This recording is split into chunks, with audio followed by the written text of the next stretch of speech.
But the position you play at best informs how you coach. Yeah.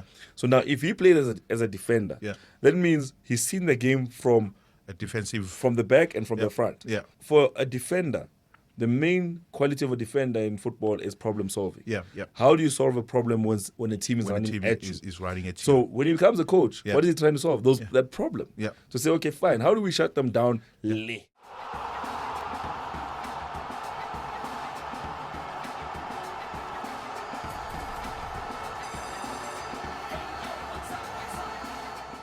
Hello and welcome to the Diski Preview Show, the home of world-class expert analysis in the world of football. My name is yours truly, Mr. E, and I'm cruising with a man who seems excited.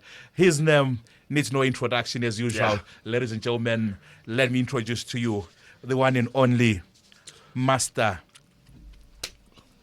Mr. of Correct Predictions.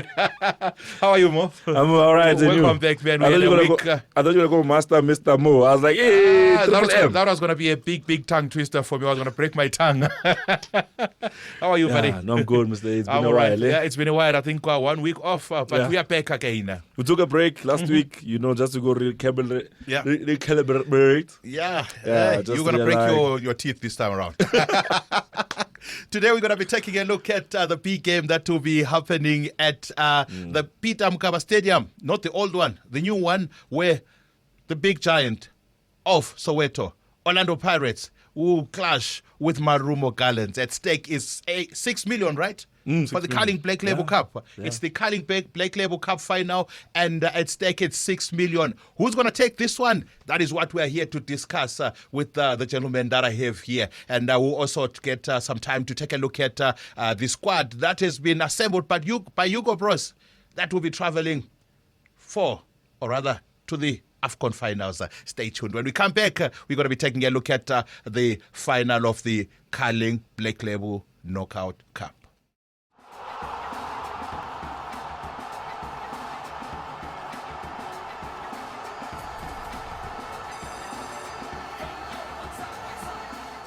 Yeah, this Saturday, all roads lead to the Peter Mokaba Stadium, where Orlando Pirates will have to try and negotiate past the Marumo Gallants in order for them to pick up that Black Label Cup. And Mr. Mo will tell us what his thoughts are. Mr. Mo, before we get into that discussion, can we please congratulate Mbogazi TLB? Yeah. He's Chicago going to Fire. USA. He's going to be brushing shoulders with the likes of Messi.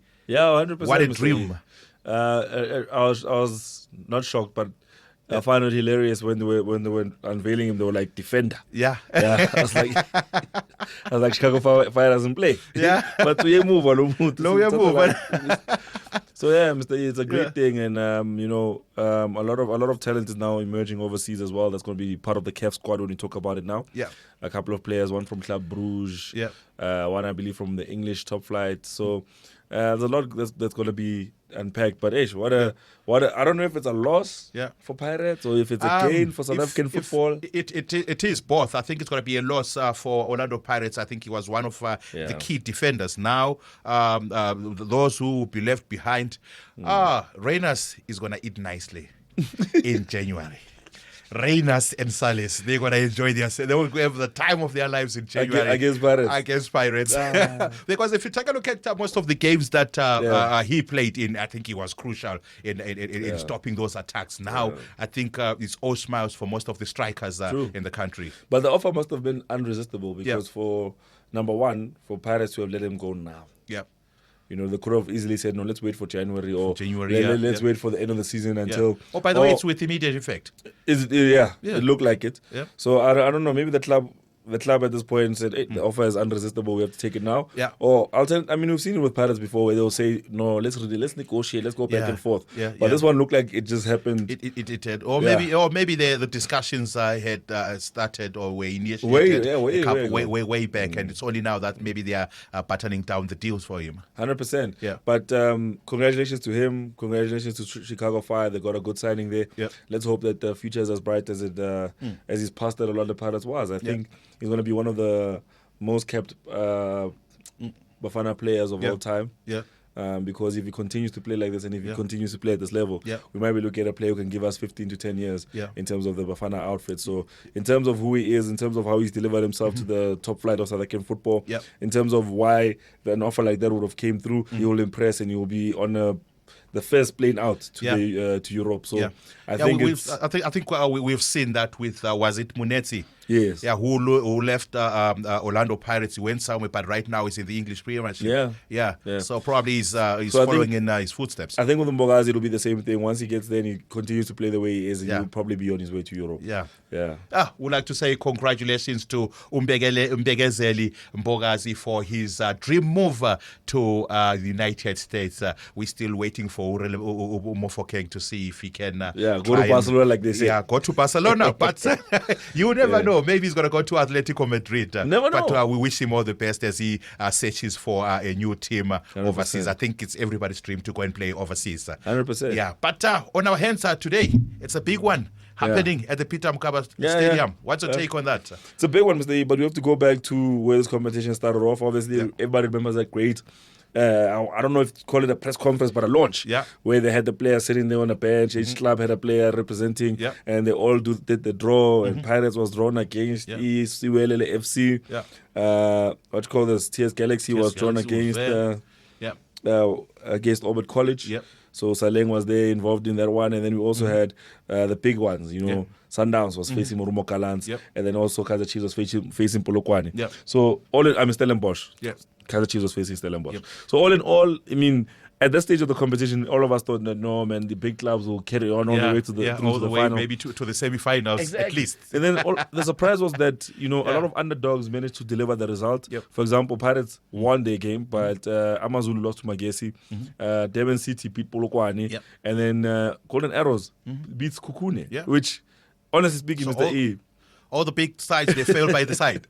Like, what's going on? No, but I think it's got to do with how competitive this season is. Because if you take a look at the log right now, I see Amazulu, I think it was match day 12 for 13, already up there with the big guns. Kaizer Chiefs is already there. So any team, we no longer have those small teams. Anyone who is there in the PSL is willing to compete and contest. At the same time, it's become a situation of clubs in the PSL are now prioritizing the cups. The same way, if you look at how... Is it because they know who's going to win the Premier League Cup? No, not because of they know who's going to win. Because of late, it has always gone one way. But no, it's not that, Mr. E. Think of it this way. If you have limited resources and you know that you don't have the legs to play against a Sundowns or a Pirates or a Chiefs with their squad depth. Because another thing is the squad depth. Like, for example, if you're running a team at the bottom of the league, let's say Richards Bay FC, you know that I'm not going to have players who are going to be able to be replaced. So, for example, if I have a right winger who's my best right winger, if he gets injured, the goals go with him.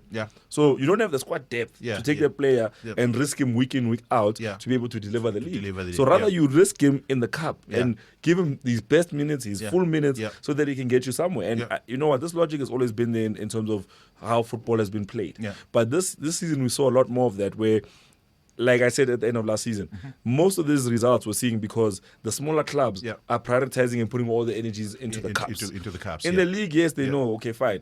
Pirates is going to excel. Sundowns is going to excel. Kukune is going to excel. And occasionally somebody else will join them in the top four. But at the same time, while competing to survive in the league, here's an opportunity to win 6 million and put it in the bank. But not only that, here's an opportunity to come home with silverware. So what they will do is that you see them in the league, the players are playing their best football, but they're not going to compete week in, week out. But in the cup matches over one leg, because don't forget, this is a once-off match. Only 2, 3, 4 matches. You understand? The cup, silverware. When are you going to get a better opportunity to beat Sundowns and make it count? This is the only opportunity. This is the only opportunity. Because in the league, even if you do beat Sundowns, it doesn't put you in a way better position. You're still fighting against your league position. There's quite a lot of teams that you need to try and beat in order for you difference. to... So you beat them through to the next round. Okay, so now Marumo Gallants is going to face a team that plays with so much intensity, the team that is full of quality players. How do you, if you were the coach of Marumo Gallants, how would you approach this game? First of all, Marumo Gallants should not be looked at as a very small side. Yep. They've performed well in this competition. When you start looking at the fact that they went through Mamelodi Sundowns, so they've faced a big team already in this competition. Some will argue the biggest team in South Africa and one of the biggest teams in Africa. They went on and they faced Stellenbosch. Now you need to understand Stellenbosch is not a play side. I mean, for the past 2 or 3 seasons, they've been playing CAF Confederations football. So they've beat 2 continental teams in their way to the semi-finals. So they've beat 2 continental giants on the way to the semi-finals. They get to the semi-finals, they beat Golden Arrows, and now they stand the test of having to face Orlando Pirates. Now, I'm not saying that they're going to win the game. But all I'm saying is that they need to be given credit. Because we have knocked out Sundowns, who were in the final of the CAF Champions League last season, who won the PSL last season, then to go on and beat Stellenbosch, who have been competing with Sundowns for the past few seasons for the league. You have to give them credit and say, listen, this is not just a fluke. They managed to get here because they're a good team and they're going to produce a good match against Orlando Pirates. Yeah, most certainly. Now, looking at Marumo Gallants, the coach of Orlando Pirates is an ex-coach of Marumo Gallants. Could it be that he planted a seed that continues to germinate right now and is giving results to Marumo Gallants? 100%, Mr. I mean, if you look at it, that's a legacy question. And, you know, the main thing about this kind of situation and this setup at this moment is you have to celebrate, you know, greatness. And for the coach to have left and to be facing his own former side in the final, it gives, if I was the Pirates chairman, I'll be very excited because I'm like, when this guy leaves, we'll still have a good team in our hands. So this is just, you know, credit to him for leaving a good side. But also you have to acknowledge the management that's currently in place at the moment to have been able to navigate the likes of Sundowns, to have been able to navigate the likes of Stellenbosch. And bear in mind, with Sundowns, yes, it went out to a 0-0 draw and they won on penalties. But the main thing was against a Stellenbosch, which we hold to a very high regard. They managed to score 4 goals without reply. And if you're looking at them as a team to be tested, I mean, only against Golden Arrows did they concede the only goals they've conceded in this competition. They've conceded just 2 goals in this competition. So that means the defense line is solid, quite solid. Only, and Orlando Pirates will need to work over time to try and breach it. 100%. And these are 2 teams that also don't leak a lot of goals at the back. I don't know now with Mbogazi gone where the Pirates sit in terms of their defense. But Pirates also made it to the final with just 1 goal conceded. So for both these sides, I mean, you're looking at Could it be this philosophy of the coach of Orlando Pirates? Because he's a former defender himself. 100%. The best way to win a match is to try and not concede a goal at all. I mean, you have to understand, Mr. E, when you're coaching football, you're only going to see the game from the position you played best. Played best. No, anyone who's played football, anyone who's played football played multiple positions. Even if you played it professionally, you might have played multiple positions. But the position you played best informs how you coach. So now, if he played as a defender, that means he's seen the game from a defensive, from the back and from the front. He's never seen the game from the middle. He's never seen the game from just the front. Because as a defender, the game is played towards you and the game is played away from you as well. As soon as you're a striker, the game is played behind you or it's played whenever it's in front of you. But you're always the last outlet. So for a striker, it's all about positioning yourself right, being able to read chemistry of the other players. For a defender, the main quality of a defender in football is problem solving. How do you solve a problem when a team is running at you? So when he becomes a coach, what is he trying to solve? That problem. To say, okay, fine, how do we shut them down? Same thing with Jurgen Klopp. Jurgen Klopp said, let's shut them down and run. Instead, Pep Guardiola's like, no, let's control the ball, let's share the ball, because he was a midfielder.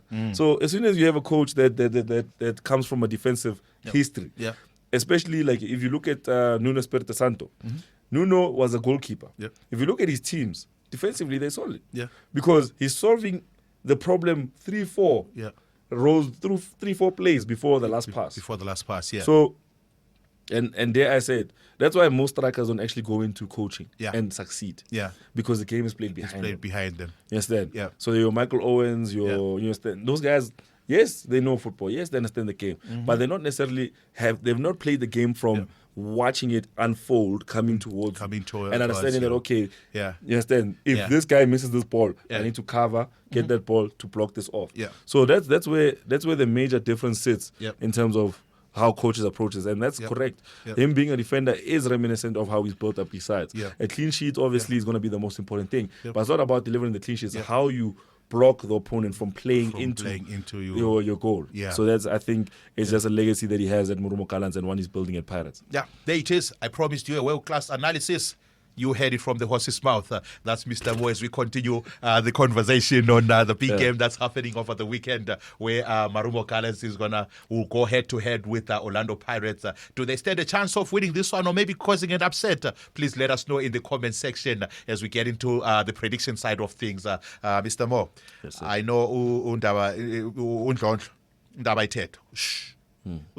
Yeah. He's going to be facing his former masters. Yes. Do you think it's going to be important in terms of trying to launch those attacks into the Orlando Pirates half? Yes, of course, it's going to be very important into that. But I, to be honest with you, I find discussing goals for this game very, very.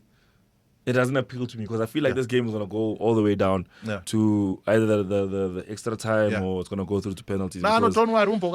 So probably they're going to find loops in there. No, but even if they do find loops, Mr. E, I mean, when you look at these two sides, I mean, Orlando Pirates are hard to break down. Marumo Gallants are also hard to break down. And we're looking at two teams that, you know, as much as they'll play off the pace, they'll try and get the goals out. You have to remember that they're coming into this game also not fresh off the boat. So they need to build up, you know, that chemistry again and get things going.